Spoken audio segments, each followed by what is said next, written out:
Hey guys, so what we're going to do here is create an XDK account and get the platform.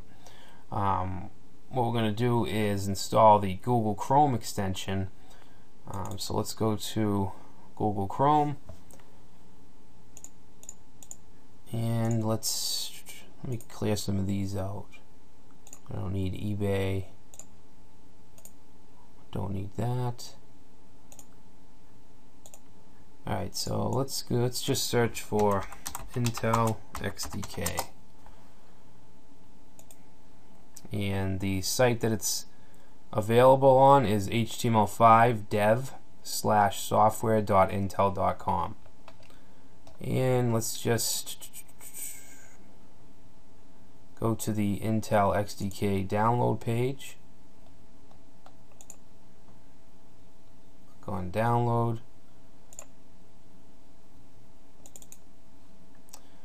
And you do have to have the latest version of Java installed.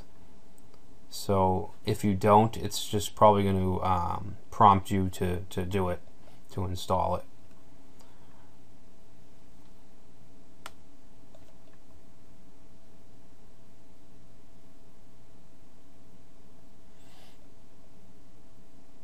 Alright, so let's click Run. Alright, so now we need to select a folder where we want our projects.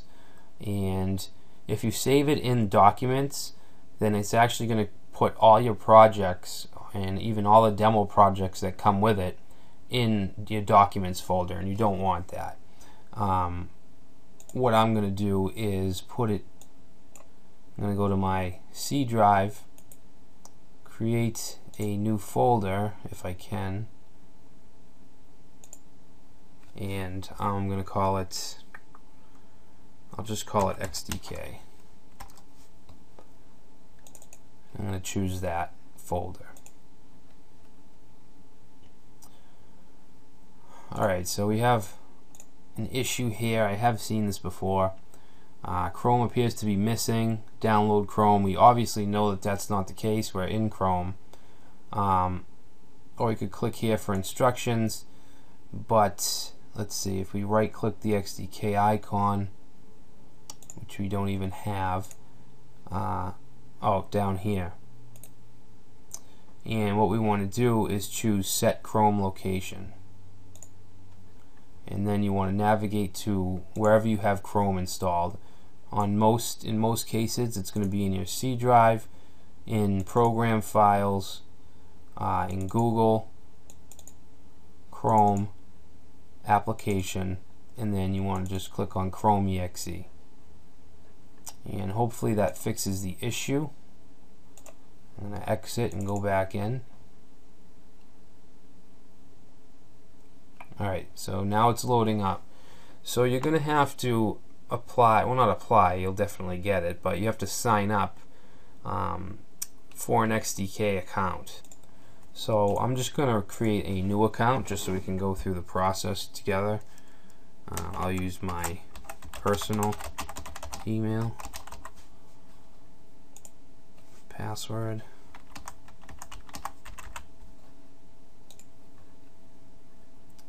Alright.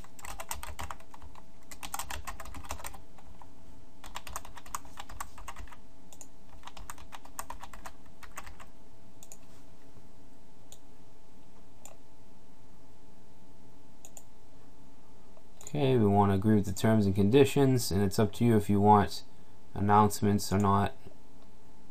Alright, password must contain at least one. Alright.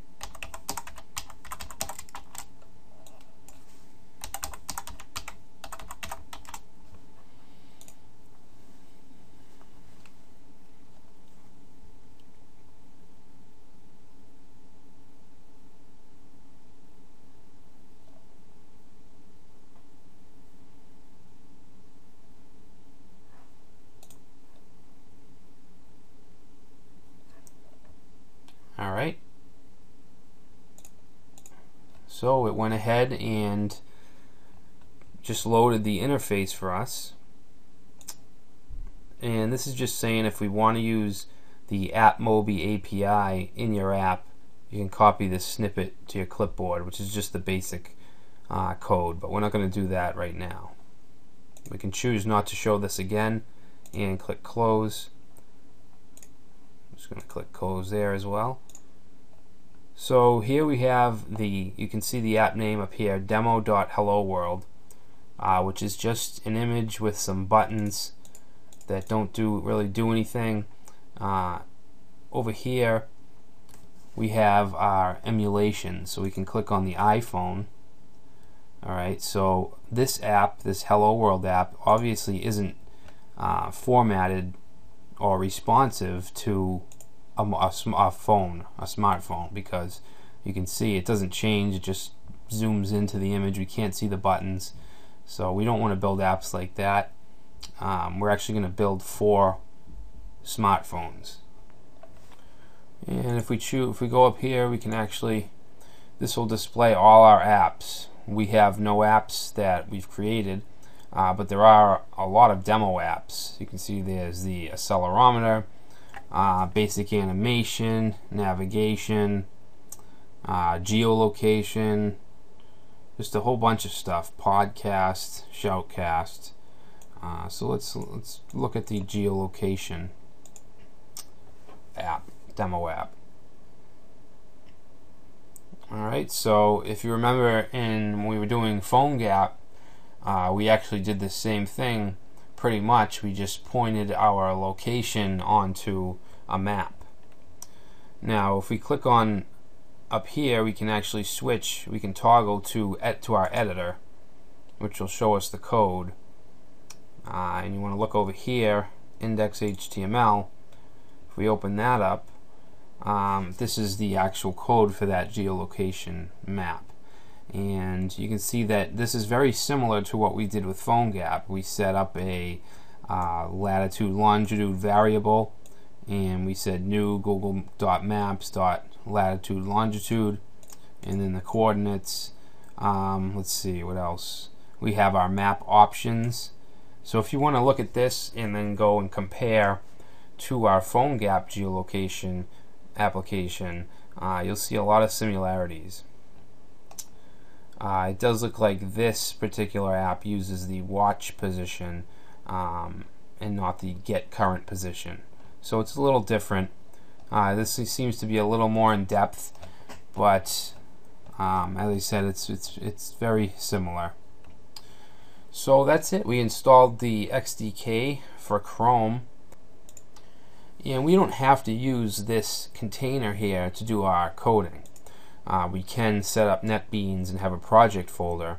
Actually, let me just show you. We chose the C drive and the XDK folder to hold all our apps. So you can see it has all the demo apps. For instance, the geolocation app. It has the version number, and then there's the app files, which here is just an index.html file and then some images. So we can set up a NetBeans project and use this as the project folder. Alright. But as far as workflow, if we program in NetBeans, we can still use this to emulate, so we can test with this container. So that's it for now. Next we'll look into making our own app, and I will see you then.